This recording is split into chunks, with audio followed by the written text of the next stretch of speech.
Hello दोस्तों, आज हम पढ़ेंगे राष्ट्रीय शिक्षा नीति 2020 के बारे में, नेशनल एजुकेशन पॉलिसी 2020 के बारे में। इसके अध्यक्ष हैं डॉक्टर के कस्तूरी रंगन। ठीक, ये 31 मई 2019 में बना था। इसमें 2 करोड़ बच्चों को शिक्षा देने का लक्ष्य रखा गया। नेशनल एजुकेशन पॉलिसी 2020 यह तीसरी नेशनल एजुकेशन पॉलिसी है। ठीक है, इससे पहले 2 और बन चुकी है। पहली थी 1968 में और दूसरी थी 1986 में आई थी।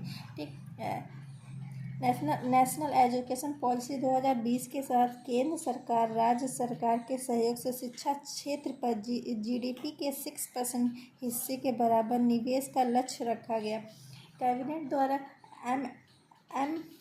MHRD का नाम बदलकर एजुकेशन मिनिस्ट्री करने की मंजूरी दी गई है। वर्ष 2030 तक अध्ययन के लिए न्यूनतम डिग्री योग्यता 4 साल का कर दिया गया। जैसे बीएड वगैरह करना होगा जिसको, तो उसको 4 साल लगेगा। पहले 2 साल में हो जाते थे, अब 4 साल में हो गया।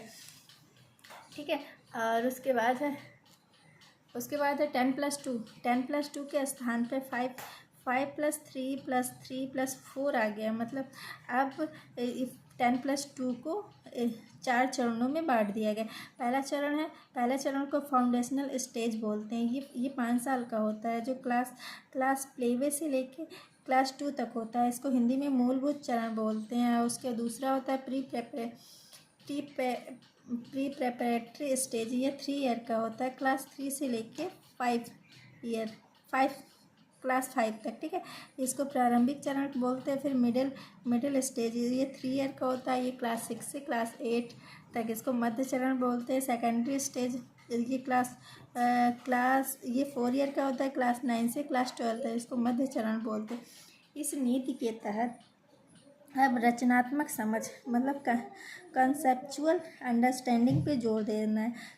कॉन्सेप्चुअल मतलब किसी बच्चे को उसको कॉन्सेप्ट को समझाना है, उसको रटने पे जोर नहीं देना, उसको जो कॉन्सेप्ट है उसको समझाना है।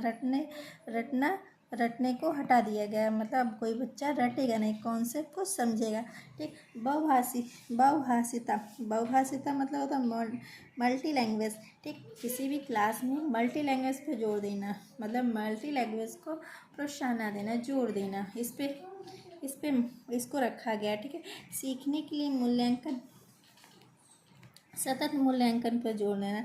मतलब सीखने के लिए सतत मूल्यांकन, मतलब सीखते रहो।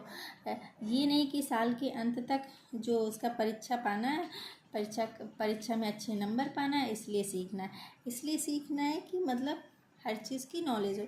ठीक, बच्चे को शिक्षा का माध्यम कम से कम क्लास 5 या उससे ऊपर तक मातृभाषा में मतलब मातृभाषा में शिक्षा देना है। मदर टंग का ही यूज़ करना है। ठीक है, तो